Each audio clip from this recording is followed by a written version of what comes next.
Maayong adlaw sa inyong tanan. This is Chris Este. Nailhan di ay sa pangalan nga Inday Pislat OFW diri sa Hong Kong pero way tigom kailagan. Charot lang oy maninuod sad mo din na.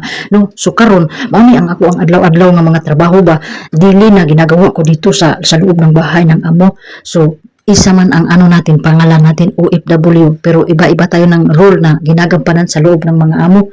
May mga amo talaga na hindi ka titigilan hanggat kaya ng iyong katawan kahit hindi na kaya kasi hindi naman nila alam na may dinadamdam ka. May mga amo na panay utos ng utos. Ito sa akin talaga, ako nalilibog na kung ano na naman yung gagawin ko next hour o mamaya ba. So wag nyo nang pansinin, gutom lang yung Inday ninyo, charot. So iniisip ko kasi kung ano na yung gagawin ko. Alam nyo ba dito, iba sila kasi hindi sila yung tipo ng amo na suguin ka ba kung ano na naman yung susunod na gagawin mo. Gusto nila na ikaw na lang yung kusa na magliho kasi hindi ka na nila kailangan na suguin pa, ikaw na lang yung gumagawa. Ano na ba yung pinagsasabi ko doon? Ako tuloy nalilibog basta nagawa ako naghugas ako ng ano yan, nilulutuan ni Lola ng sabaw ba. So kabila naman tatlo, iwan ko ba't ang laki-laki ng nilulutuan niyang sabaw. Uy, gusto niya ata akong maging baboy, charot.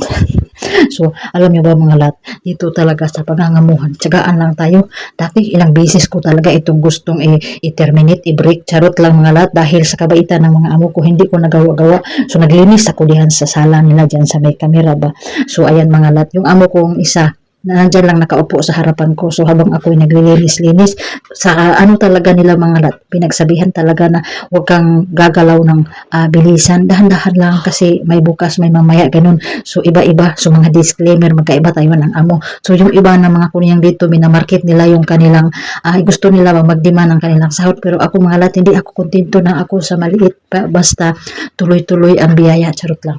So ayan mga lat, kasi naglilinis ako dyan kasi buring na bang talaga pag wala ng bata mga lat. Dati kasi mga lat, ano lang yung ginagawa ko, naglalaro lang ako ng mga alaga ko, yun lang ang ginagawa ko, kung saan-saan kami pumupunta, basta iniikot-ikot naman yung Hong Kong. Ngayon na nasa matanda na ako mga lat, nakapokus na ako dito kay Lolo at kay Lola. So minsan sinasamahan ko pala si Lola pumunta ng market, magbili ng mga kakainin namin sa pang-araw-araw. Iba din sila dito magmamarket mga lat, sa isang beses, dalawang beses kaming pumunta ng market.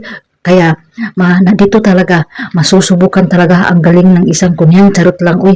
So iba-iba din yung amo, may mga amo na sulitin nila yung bayad nila sa'yo. Ito naman sa akin hindi, kasi alam naman nila na pagod talaga, mabigat talaga yung aking alaga. So sa loob ng ko rito, pananarbaho ko sa kanila, first time ko yan tinanggal lahat yung mga lalagyanan ng kamera ng aking lolo kasi wala na naman akong gagawin na iba, kaya binaliktad ko na lang siya. O diba, binaliktad ko na, minikos ko na, babahala naman mo sabot din ako, basta naglibyo-libyo ko kaya aron na ako'y mahimong trabaho ani nga oras, charot. So nikatkat nasad ko mga lat, kaya dili lagi ko kahimutang, kaya kanila bitaw gamay kay kagahayt niya, wala ka nitubo, charot lang, wala ka nitubo, murag kang ako orang tiyan mo nitubo ani mga panahon na karon.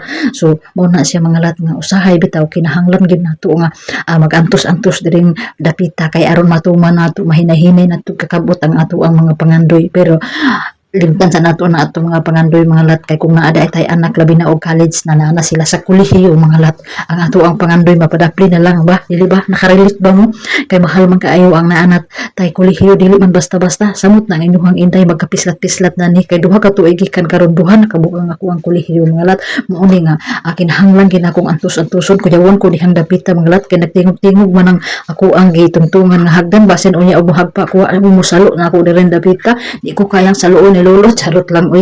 So anak gina siya mga lat, ang ato ang kinabuhi, kinahanglan nato siyang himuong busy kay aron na atay trabaho kada adlaw. So kamo na mo sabot aning ako ang gipangyaw-yaw din ha, kay pang-upload ko ang pang-present nako ning busing ba. So kinabuhi diri sa abroad, usahay kinahanglan gid na, dili kay usahay kinahanglan gid nimong antusan ang imuhang mga pangandoy, kaya wat na lang ugma damlag makabuot nimo og daghan kay salamat sa imong tanan.